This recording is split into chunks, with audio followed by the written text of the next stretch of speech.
Halo semuanya, balik lagi dengan podcast IALF Global. Nah, di sini kita sudah kedatangan dari representatif dari BHMS dan BHMS ini merupakan salah satu sekolah bisnis dan juga perhotelan yang ada di Swiss. Nah, teman-teman nanti boleh simak lebih lanjut penjelasan secara langsung dari representatif BHMS. Kita sudah kedatangan dengan Mbak Tuti. Halo Mbak Tuti, apa kabar? Kabar baik, selamat pagi teman-teman. Thank you so much for having me. Selamat pagi, thank you. Boleh perkenalan dulu untuk membuka podcast kita kali ini. Thank you so much untuk kesempatannya. I think this is a very good timing. Baru selesai libur lebaran tapi udah pada harus balik nih semua. So I think it's going to be refreshful to know a little bit about BHMS. Teman-teman podcast dari IALF kayaknya udah sering banget pasti dengerin podcast dari IALF. Destinasinya banyak, cuman kali ini akan cukup menarik karena jauh destinasinya di Swiss. Dan kenapa Swiss menarik? Sebetulnya banyak reasonnya sih Kak Brisa. Nanti kita akan kupas lebih lanjut. Tapi sebagai salah satu perwakilan dari BHMS di Indonesia, yang saya ingin sampaikan adalah kami punya banyak sekali jurusan yang menarik, terutama di bidang hospitality. Kemudian kami punya bachelor di culinary art dan juga pastry, chocolate, and bakery. Dan hari ini kita mau ada event menarik di IALF. Kayaknya yang daftar udah kebanyakan nggak sih Kak Brisa untuk hari ini? Iya, kebanyakan. Kita harus memfilter banyak orang untuk datang ke acara ini karena emang terbatas tempatnya. Betul, tapi untuk konsultasinya nggak terbatas, yang terbatas cuma coklatnya. So maybe next time we can do again, Kak Brisa. Baik. Oke, thank you Kak Tuti untuk perkenalannya. Nah, saya mau tanya untuk lokasi BHMS ini kan di Swiss ya. Tepatnya di kota apa Kak? Oke, kami punya 2 kampus. Nah, kota yang pertama itu di Lucerne. Yang kedua di Zurich, teman-teman. Jadi yang khusus specialized for hospitality, cooking, culinary, itu lokasinya ada di Lucerne. Nah, yang business wise itu kebanyakan akan di-deliver di Zurich. Oh, oke.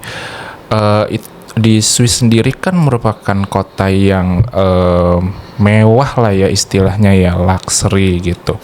Dan di perbedaan kenapa sih harus kuliah di Swiss, khususnya kuliah hospitality dibandingkan dengan negara maju lainnya seperti UK atau Australia? Oke, menarik sekali karena saya tahu bahwa IALF menawarkan banyak destinasi dan Swiss merupakan salah satu destinasi yang mungkin baru kita kenalin ya ke market.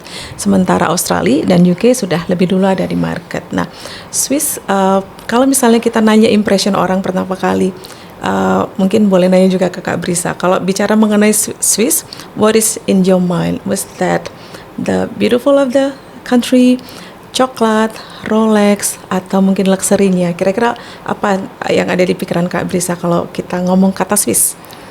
Lebih ke luxury-nya, terus true. Kemudian coklatnya juga, pemandangannya bagus banget di sana, seperti itu.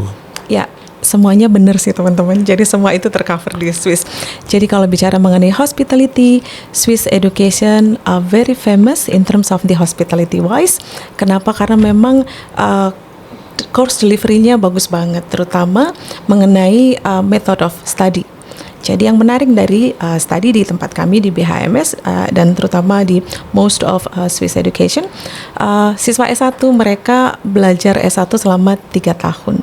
Akan tetapi selama 3 tahun itu khusus di BHMS, teman-teman akan belajar di tahun pertama 6 bulan study dan kemudian 6 bulannya industry internship.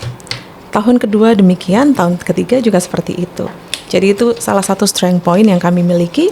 Not to mention luxury product di sana banyak banget. Jadi waktu saya diberikan kesempatan untuk bisa trip ke kampus kami, tidak jauh dari kampus sudah kelihatan banget nih Rolex ada di mana-mana. Kemudian hotel-hotel mewah di sana ada Mandarin Oriental. Kemudian even local brand itu mereka deliver a very high quality in hospitality, di mana siswa kami akan punya peluang untuk bisa doing their internship di sana. Dan Kak Brisa, nggak cuma terbatas di Swiss, tapi kami membantu siswa-siswa kami sampai ke 52 negara untuk doing their internship. Jadi opsinya nggak cuma Swiss, bisa ke semua negara. Nah, ngomong-ngomong soal hospitality, itu kan tidak cuman terbatas di hotel, Betul. perhotelan. Nah, seberapa luas sih karir prospek atau pathways-nya lulusan dari BHMS? Thank you. Jadi hospitality sebetulnya ada di semua aspek bidang pekerjaan.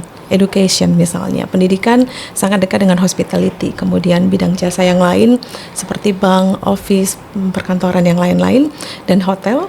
Kemudian tourism, airlines, dan masih banyak lagi. Nah, kalau kata hospitality sendiri sebetulnya kan sangat identik dengan the best, service excellent.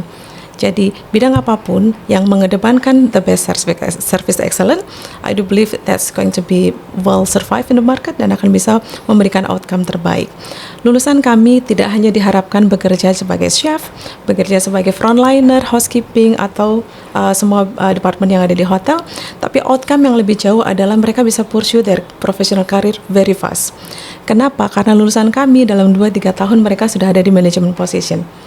Goalnya kalau sudah di management position, of course they need to build their career untuk jadi manager, untuk jadi deputy GM, dan sampai ke general manager.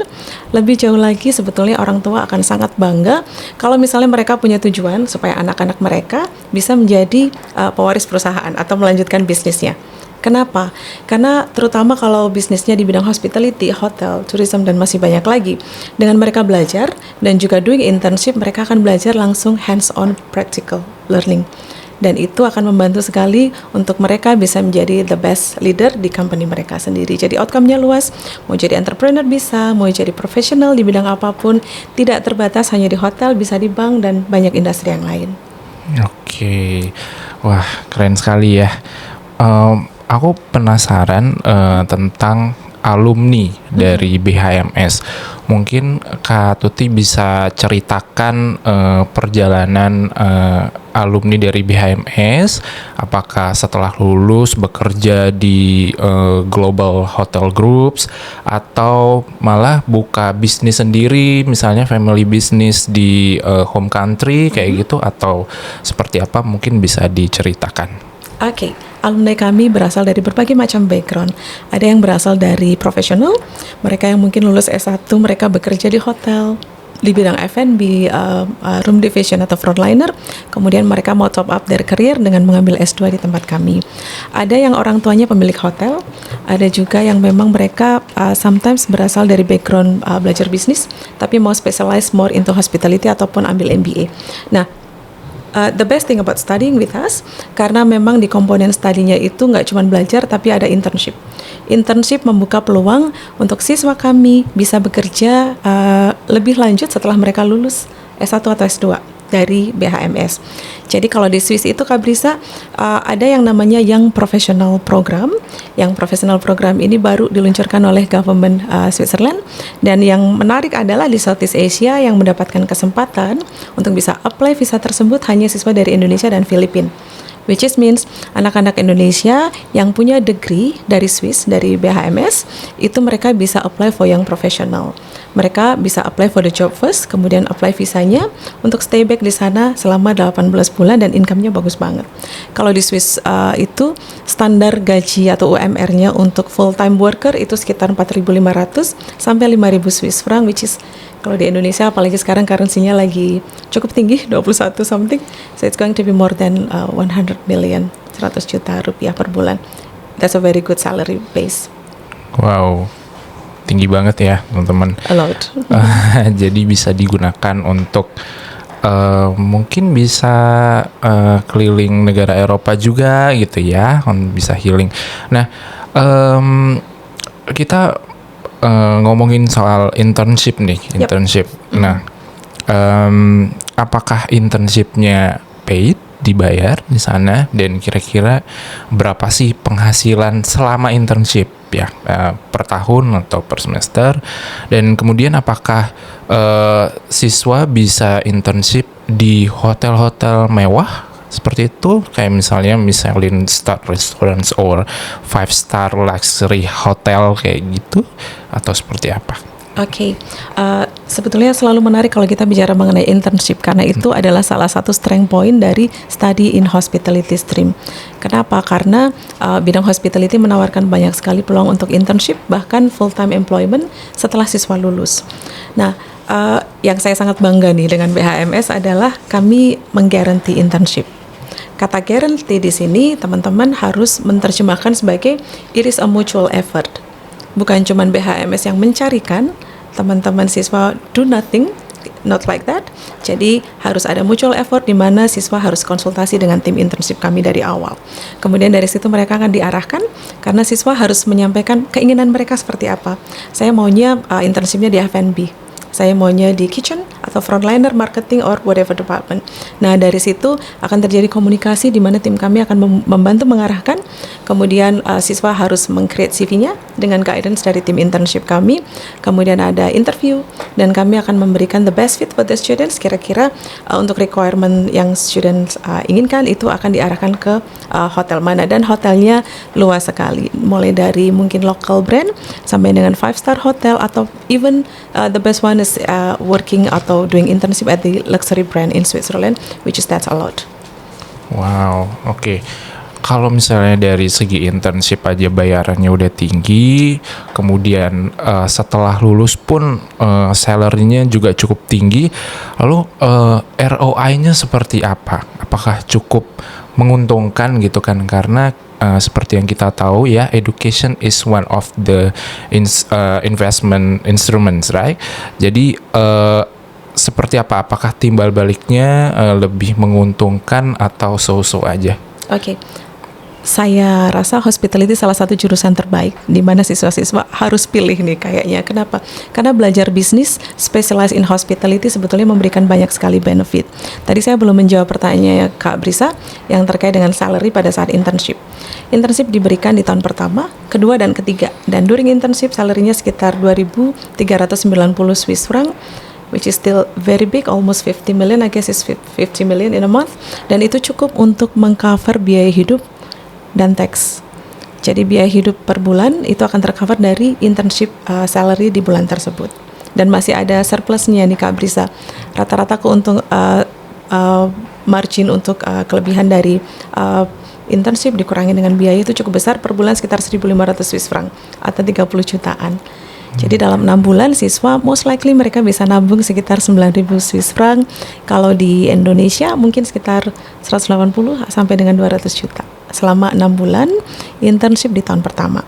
Not to mention tahun kedua dan tahun ketiga.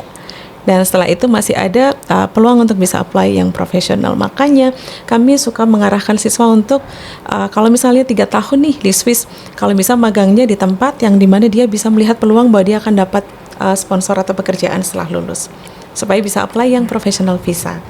Dan tadi kan Kak Brisa bilang soal ROI ya. ROI itu penting bukan hanya untuk orang tua, karena mereka akan invest huge amount of money for the study. As we understand, kalau study itu salah satu komponen terbesar yang orang tua akan invest untuk anak-anak. Jadi harus punya ROI yang bagus. ROI ada 2 kemungkinan nih. ROI dalam arti peluang bekerja setelah lulus atau peluang income yang tinggi setelah lulus. Kalau bisa dapat dua-duanya, kenapa enggak ya Kak Brisa? Betul, betul Kak. Ya, kalau buat para orang tua nih, kenapa sih BHMS tuh worth for investment gitu? Kenapa? Gimana caranya meyakinkan para orang tua ini untuk kuliah di BHMS dengan investasi yang bagus seperti itu? Gimana Kak? Betul, investasinya bagus dalam artian mungkin secara harga sedikit di atas rata-rata kali ya. Yes, betul. Betul sih. Makanya itu dengan harga segitu, apakah nanti setelah lulus investmentnya seperti apa gitu? Betul. Nah, return of investment kita akan bahasnya detail. Tapi buat teman-teman di luar sana yang mau tahu lebih lanjut, kontak ke Kak Brisa, ke saya. Kami dengan senang hati akan menjelaskan. Secara singkat nih Kak Brisa, buat anak-anak SMA yang mau kuliah S1 di sana, mereka akan spending certain amount of money, which is I know it's not a lot, it's not little, itu cukup gede. Apalagi compare to other destination. Akan tetapi di Swiss itu sekolah harus menyediakan akomodasi Sementara mungkin kalau destinasi yang lain tidak harus ya. Tapi di Swiss setiap sekolah harus punya akomodasi sehingga pain-nya berkurang satu nih, kayak struggle-nya untuk bantu itu berkurang satu. Jadi sekolah menyediakan akomodasi, kami menyediakan makan. Komponen akomodasi dan makan kalau di BHMS itu sangat murah. Nanti kita bisa tunjukin di price list-nya. Within 6 months itu nggak sampai sekitar 120 jutaan dalam 6 bulan. Kemudian uang kuliahnya memang bisa dibilang mungkin nggak murah juga, akan tetapi kami juga menawarkan scholarship. Jadi buat teman-teman yang mau apply via ILF, kita akan bisa menyediakan scholarship yang jumlahnya sangat menarik teman-teman. Nah, kalau bicara mengenai ROI Kak Brisa, dari jumlah uang yang dikeluarkan masih akan dipotong scholarship. Setelah itu masih akan dipotong dengan pendapatan dari internship selama 3 tahun. Setelah itu siswa akan berusaha untuk mendapatkan pekerjaan. Jadi mereka harus dapat offer letter dari company dulu, dan job offer itu yang akan dipakai untuk apply yang professional visa. Nah, kebalik nih, kalau di Swiss memang harus kerjaannya harus dapat dulu it as a guarantee, kemudian baru apply visanya. Dan good newsnya adalah visa di Swiss gratis. Jadi untuk yang profesional gratis, untuk student visa juga gratis. Nah, ROI yang paling gede sebetulnya kalau siswa-siswa dari Indonesia yang lulusan diploma 3, mereka mau top up degree. Kenapa? Karena hanya bayar uang kuliah 1 tahun. Setelah itu mereka akan pegang degree dari Swiss yang memungkinkan mereka untuk bisa apply yang profesional. Kalau dihitung-hitung nih Kak Brisa, UMR-nya kan kita bisa bilang 5.000 Swiss franc nih. Kali 18 bulan, udah gede banget. Itu a surplus investment in terms of the money. Not to mention kalau lulusan Swiss, siswa kami tersebar di seluruh dunia. Sebagian mungkin harus balik ke Indonesia karena melanjutkan usaha orang tua, tapi di Indonesia sendiri banyak sekali hotel bintang 5 yang memungkinkan mereka untuk pursue their career lebih cepat untuk bisa mencapai management position. Tapi banyak sekali yang mereka nggak balik ke Indonesia, bekerja di Swiss, mungkin ke Australia, Singapura, Dubai, ke US, dan masih banyak negara yang lain. Jadi opportunity-nya sebetulnya unlimited banget Kak Brisa. Not to mention Switzerland is very famous in culinary arts, hospitality, cooking, chocolate again. Banyak banget yang lagi diminatin anak-anak sekarang. Betul. Wow. Cukup wow ya untuk investmentnya, terus ROI-nya. Jadi nanti hitung-hitungannya kalau mau lebih detail bisa hubungi saya ataupun bisa ke Kak Tuti langsung gitu ya. Dengan senang hati membantu untuk one on one karena ini a big decision making, dan kami berharap juga tim ILF dan BHMS kita bisa membantu memberikan opsi terbaik dan memberikan gambaran yang sangat komprehensif. Wow. Oke. Tadi udah ngomongin programnya, terus kemudian scholarship, internship, and so on. Wah, kira-kira untuk kalau misalnya ini ada student 17, jadi BHMS baru saja mendapatkan sebuah update lah gitu ya.